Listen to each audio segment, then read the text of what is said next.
Switch VPN nijye kuba yadufasha kugira ngo tubone success kuri account yacu ya Facebook. Sasa muri aka kanya bazanye kuba wakoresha izina rimwe ku rubuga rwa Facebook rwawe. Ibintu bitapfa koroba habe na gato. Mu Rwanda bakoresha amazina abiri atatu, ariko gukoresha izina rimwe nibyoroshye habe na gato. Sasa application yacu turayinjiramo. Niba utayifite urajya kuri Play Store ubashe kuba wayidownloadinga neza cyane.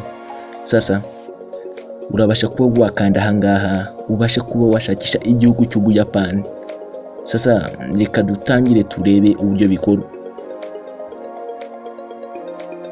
Turamanuka duscrollinga tumanuka, hanyuma dushake igihugu cy'Ubuyapani. Ubuyapani barabona neza cyane. Sasa twebwe tugiye guhindura location yacu, turi mu Rwanda. Sasa tugiye kuba twagera mu Buyapani. Bidatinze turategereza application yacu ibe connected. Sasa application yacu yabashije kuba yaba connected. Sasa urabona ko yatangiye kuba yabara.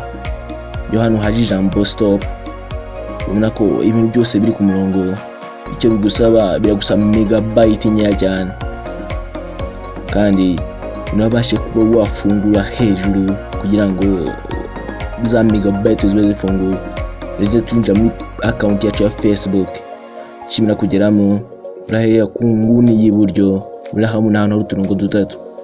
Sasa niho tugiye kuba twakanda.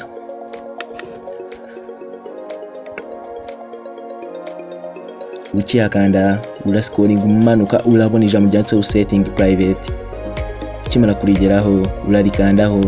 Ukirikandaho urabona ahantu handitse setting ndetse n'ibindi magambo ari hasi cyane. Urarikandaho. Ukirikandaho tuhita tugiye kuri page iteye itya. Page iteye itya hari personal details, password and security, verify and professional. Sasa turete twakanda. Tukiyakanda tuhita tugiye kuri page nanone iteye itya. Turabona profile. Sasa tuhita dukanda kwa kantu hanyuma tubashe kuba twakomeza. Turabona ahantu handitse Facebook ndetse n'izina hejuru.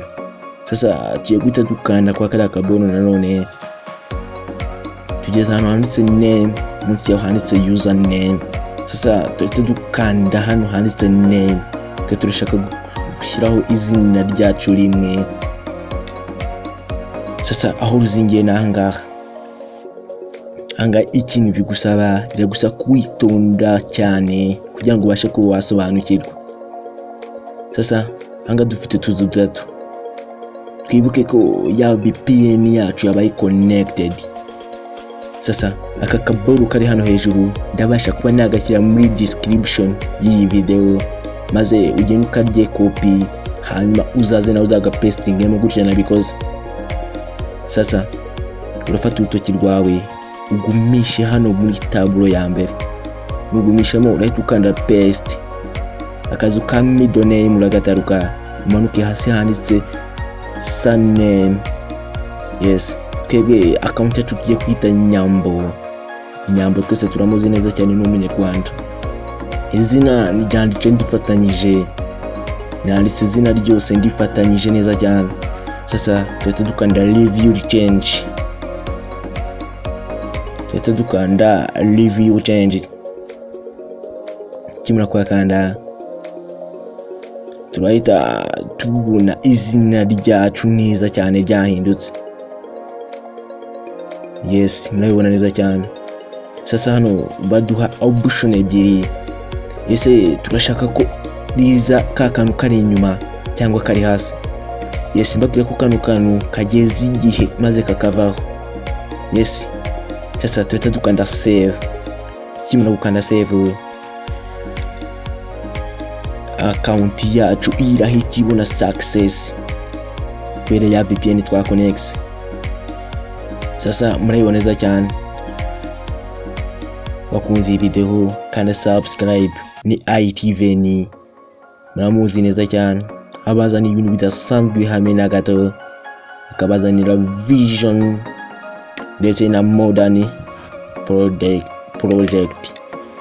Sasa Nyambo wacu yaje Sasa turasubira inyuma tujye kura kuko niba account yacu yagiyeho izina ryacu dushaka. Yes, turakanda kuri profile yacu nk'ibisanzwe hanyuma tubace kureba neza. Wow. Kase turebona neza cyane account yacu yabaye success. Nyambo yabasha kuza ari izina rimwe. Ndabakunda cyane. Ciao.